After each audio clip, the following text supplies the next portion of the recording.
writer and editor of Dan On Point. So, Dan On Point basically is a story about unfulfilled dreams, boundless love, and forgiving oneself.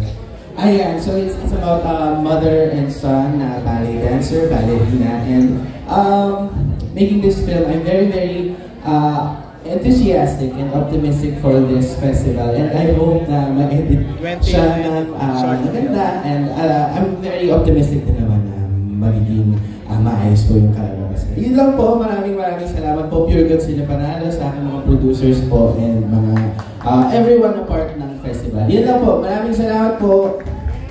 Thank you, Alan.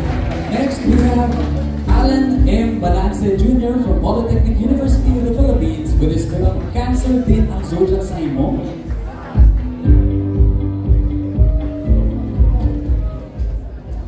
Hello everyone, my name is Alan Balance. I'm the writer and the director of the film Cancer Din Ang Zodiac Sign Mo. So the film talks about resilience, friendship, struggles, hopes, and lives of people living with cancer. And I'm proud to say that we did cast real cancer patients for the film, so I'm very excited to share this to everyone and to spark and bring hope to every cancer patient and to bring awareness to every woman to check on themselves and prioritize health after.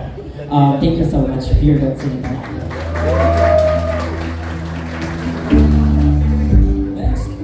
Angel Arizon Cruz from University of Santo Tomas, Tito Dan.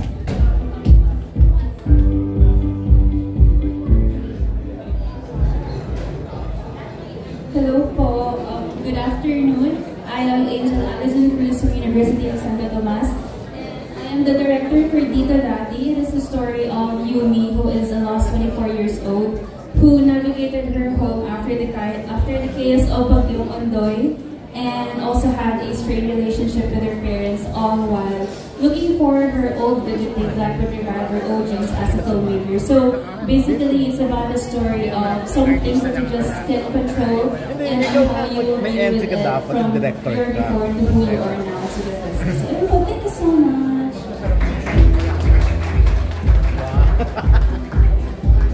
Now we have Ramino Dolin from University of Eastern Philippines for Cine Cine. Good afternoon po everyone.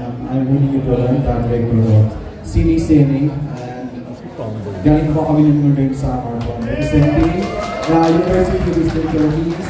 And yung film po natin is sa isang lumang sinihan na patuloy po namin ng mga tao na nila dun sa lugar na yun. Dito po makakarinig po siguro dito yung mga batang 90s. So, awan po mga story na. Good afternoon, everyone. I am Mario Chioli, the producer of Cine Cine.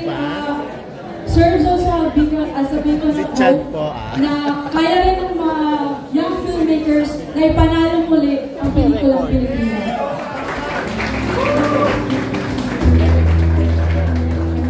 Next, we have Kenneth Flores from Far Eastern University for 1-2 Strike. Hello po. Good afternoon to everyone. Ako po si Kenneth Flores, the writer and director of 1-2 Strike. So this film is a very simple story of friendship and teamwork inside a sepak takraw sports team. So yun, meron silang paparating na city league. Pinagsama sila ng coach nila, pero tatlo silang strikers.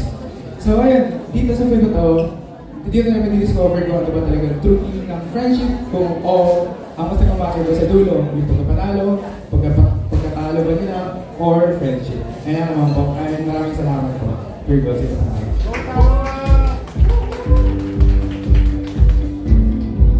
We have Austin Ray Arfresnido from Faith Colleges for Sa Susunod Sisikat si Susan.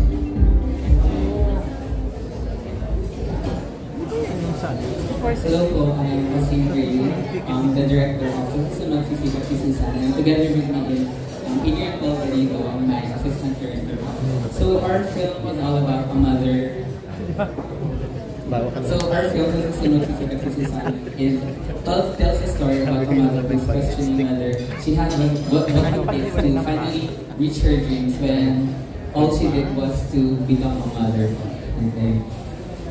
Yeah, and I think more than yung production of film, more than highlighting the women or the Filipino moms, we're also grateful to the Bureau for Virgo Cinema for giving the Filipino youths the platform and the opportunity to showcase our passion para, kaya nabagitin nila, para buhayin ang sining ng pelikula dito sa Pilipinas. And we're just thankful for the opportunity that was given to us. Thank you. Clyde Quizon Gamale from University of the Philippines for Champ Dream. Good morning, everyone. I'm Clyde, director and director of Project Champ Dream. Champ Dream is a story about a success story of a farmer's daughter. It talks about second chances, hope, courage, and in the belief in the power of education to change our lives. Something interesting about this film is this is the only project produced and made from Mindanao. So I think what this project will offer is yung sensibilities of the Mindanao filmmaker. I'm so excited to share the landscapes of my province. Hopefully come March for the festival. Thank you. Up next, one of our student filmmakers unfortunately couldn't make it with us today due to personal circumstances. But he is a regional filmmaker. We have Bjorn M. Herrera from Central Philippine University with his film Nanay's Frankenstein.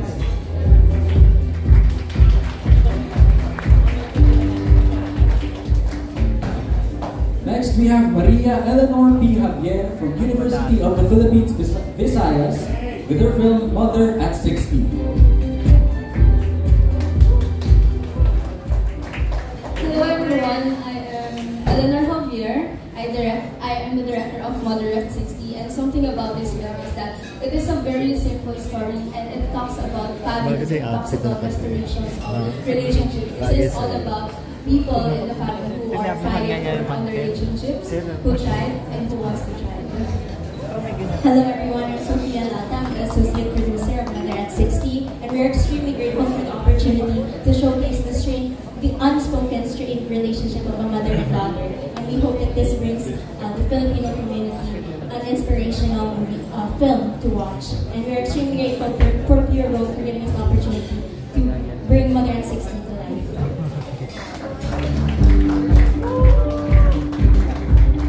For our next director, we have May Malaya from the University of the Philippines with her film Sisenta, represented by her producer Ivan Gentolizo.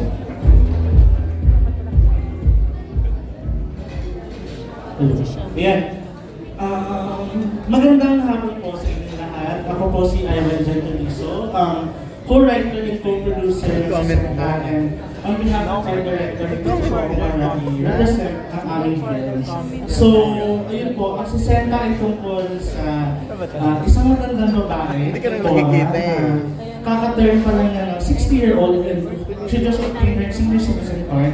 And ang pelikula mo namin ay tungkol sa kanyang kwento sa kung paano niya ina-navigate ang buhay niya ngayong kaka-turn niya ng 60. And as well, it tells the story on how she rekindles a romance from the past. So ayun po, sana po abangan na po ito sa Virgo Cinema Film Festival. So maraming salamat. Ira Corinne Esquera Malik from University of Caloocan City with her film Sampay.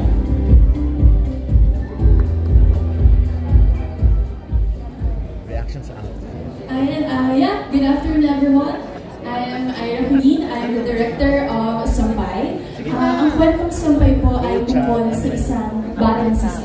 Isa siyang batang bakla na inaakala niya na ang mga pambabaeng damit ang magliligtas sa kanyang kasarian.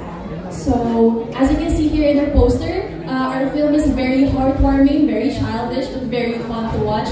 And so, kung gusto niyo po makapanood ng isang pelikulang tatago sa puso, inanyayahan ko po kayo lumanood ng Sampay. Thank you for the opportunity, Prudot, and salamat po sa pagdalaw. Thank you! Sampay pala yung damit din. May connect. Next, we have Naya Nicole Mendoza from Polytechnic University of the Philippines with Time First. Hello everyone, I'm Naya Mendoza from the Polytechnic University of the Philippines.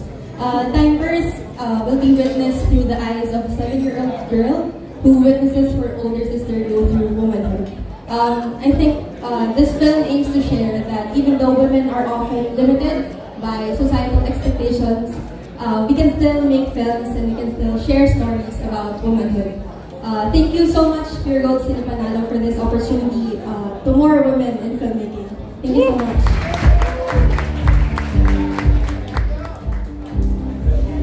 Next, we have Van Marco B. Mola Cruz from Colegio de San Juan de Letran with Uwian.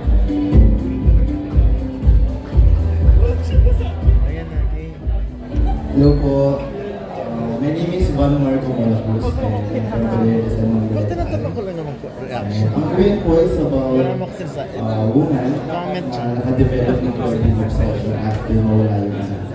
And this film is an inquiry into how complex human emotion can be in terms of accepting things. So, yun lang po. And lastly, I would like to thank Justin Pisana for this poster.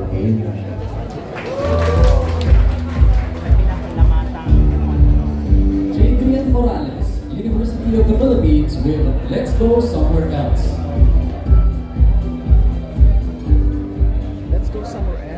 Hello, ako si Jadrian Morales, writer and director of Let's Go Somewhere Else. Isa itong kwento tungkol sa dalawang high school best friends, former high school best friends, na magtatagpo after 5 years. Isang gabi, sa kalagitnaan ng final season. Isa itong kwento tungkol sa dalawang sa pagkakaibigan, isa itong kwento tungkol sa pains from the past, isa itong kwento tungkol sa nostalgia. Ayun, samahan po natin si Gio at Ethan and let them take you somewhere else to Cinepanalo Film Festival. Maraming salamat.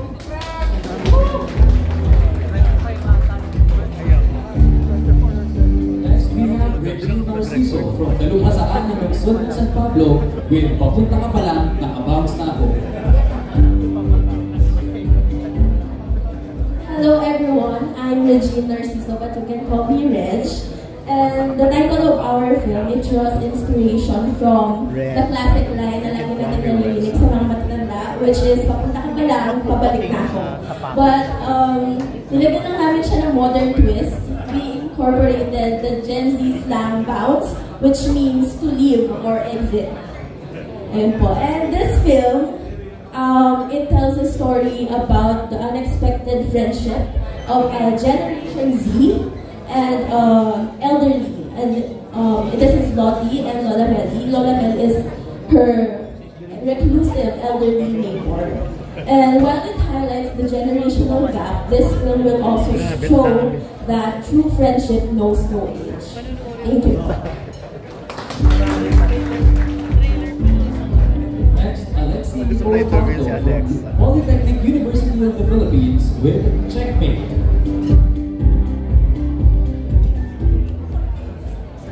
Hi everyone, I'm so glad to be here. I am Alexi, the director of Checkmate. So to share some of the background of our film Checkmate revolves around the life of Uno, a young chess prodigy who gives up to play the game that he loves the most just to help pay for his dad's illness. So this breaks their bond, leaving them both hurt and distant from each other. So years later, a tough situation forces them to confront their past and eventually each other. So this film revolves around the themes of forgiveness and acceptance within family relationships. I just want to share that I'm very grateful for Pure Gold Cinepanalo because this is my first time competing for a short film contest. So God bless everyone.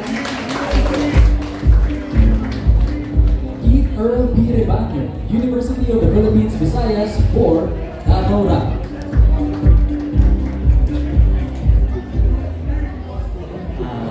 Hello everyone, I'm Keith Earl Rebaño, and our film is Dalaula, which is an Aklan term for clouds. So galing po ako ng Aklan, which is a province na walang sinihan. So I'm really grateful for this opportunity na binigay ng Pure Gold. And Dalaula is an exploration of grief, what is grief all about, and it will also show that people grieve in different ways, and it will also show that it's okay to grieve sometimes, it's okay to feel sad, it's okay to actually feel sad that you lose someone. Hello everyone, I'm Joanna de Monteverde. I'm the producer for Tagaura. And this is my second year in Senior Canala, but this time I'm here as a producer. So I hope everyone will look forward to our film because I know that our film will touch a lot of hearts, and I hope that one of those hearts will be yours. Thank you so much. John Lester Rimorin from University of the Philippines with Japan Surplus. Konnichiwa po. Magandang umaga po, hapon po sir. Magandang hapon po sa inyong lahat. Ako si Lester, writer-director ng Japan Surplus. At pinapakilala ko sa inyo ang Japan Surplus. Tungkol po siya sa isang binatang hapon na nanirahan sa Pilipinas. At may obligasyon na alagaan or i-continue yung legacy ng na which is Japan Surplus. At habang ay inalagaan ko sa proseso ng pag-alaga ng Japan Surplus ay nakilala niyo kung isang binatang Pilipino. At doon po nagkakaroon sila ng cultural exchange. At bilang Pilipino po, kailangan din natin short film dito mismo. Yung mga reaction lang. Kailangan ko lang malaman kung saan ba tayo nangyari. Short film na yun. Nagkahalo-halo ng yung iba't ibang reaction. Matanggalin sa rapol yung pinapasok ko sa atin. So, inanyayahan ko kayo, lalo na sa mga mahilig sa mga anik-anik, at mga mahilig pumunta sa mga vintage store, Japan Surplus, para isalba, tulungan natin si Takumi, yung bilhin natin, na isalba ang kanyang Japan Surplus. Maraming salamat po. Jose Andy Sales from the University of San Carlos for G.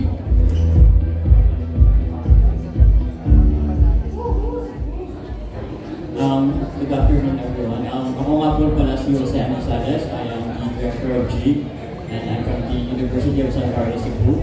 So my film is about a PCNet gamer who gets scouted for an sports tournament, but he must convince his disapproving father that his passion in gaming could pave a way to a brighter future. So it's about dreams, perseverance, and acceptance. And inviting you to watch this film kasi sa mga mahilig sa gaming because it's an e-sports film, and pinagandaan po namin yung production design nito, and it has a mix of 3D animation. Kaya thank you.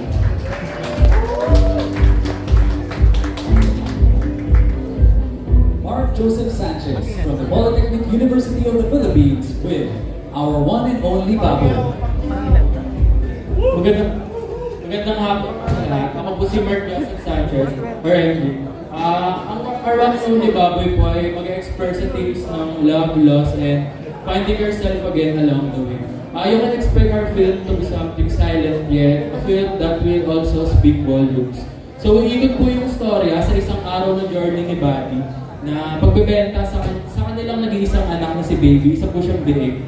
Wala po silang kakayahang magkaroon ng anak dahil si Buddy po ay baog. And si Buddy po ay may lung cancer. So, napag-desisyonan niya pong ibenta si Baby, gawa ng kailangan niya po ng pambili ng kanyang gamot. Dito po sa isang araw na journey ni Buddy, ma-rekindle yung matagal nang nawala ng long lost sense of fatherhood sa kanya. And dahil lamang po. And inaan niya ako pong panoorin ng aming team. Maraming salamat po. Aubrey Soriano from Polytechnic University of the Philippines with si Nadia at ang kanyang mga puro-puro. Hi! Sobrang excited na makiyan. Hello po! Magandang araw po sa lahat. Ako po si Aubrey Soriano, director and writer ng si Nadia at ang kanyang mga puro-puro. So basically, si Nadia at ang kanyang mga puro-puro is about Nadia, who is a queer student journalist who hold very strong values that will maging isa sa barrier niya sa journey niya in her youth, on her personal relationship, on the external and internal factors na yan. And it will revolve around Nadia will be given a task by her coach sa kanilang student publication.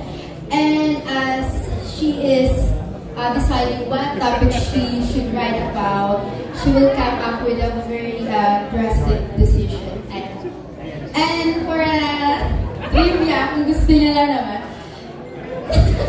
this is my directorial, so very excited and nag-take na risk. And si Nadia at kanyang turo is very highly influenced by Fleabag. Sobrang random na pa. Thank you.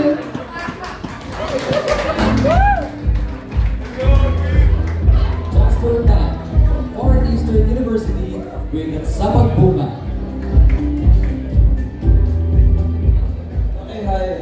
Magandang araw po sa lahat. Ako po si Jasper Dan, ang writer-director ng Sapagbunga.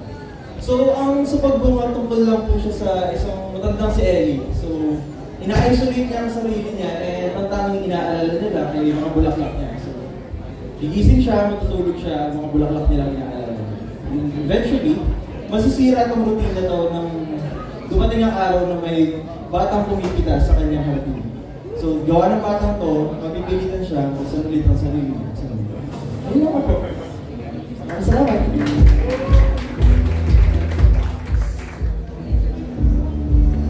Johans Tejero from University of San Carlos, Taong Pindi. Hello, my contact sa Tangana. I'm from Cebu. My name is Johannes Tejero and I'm the writer-director of The Oak Pindi. So this is a rom-com short film.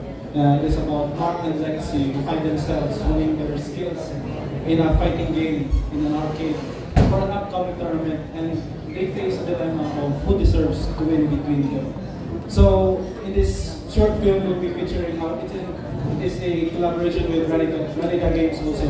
So we'll be featuring two of their games, which is Bayani and Sima. And this short film is about really exploring why we like games and how it resonates with us, especially our gamers, and how fighting games this week, how it became as a part of the culture of the Filipinos. And that is all. And last but not the least, we have Sean Rafael Gadeo from National University Laguna with De La Cruz 1P. Hello po. I'm Sean Rafael Gadeo, writer-director of De La Cruz 1P. So De La Cruz 1P is a story of a crackpot sa trabaho niya na English. And then, susundan natin kung gaano niya kadalas yung application process when it comes sa mga ordinary marketing activity. De La Cruz 1P. And thank you so much, student filmmakers. Let's all give them another round of applause. We're all incredibly excited to see what you bring to the festival this year, and we need you guys to gather around for a quick photo op. Quick batch photo lang to celebrate you officially as Pure Gold City Panalos Class of 2025.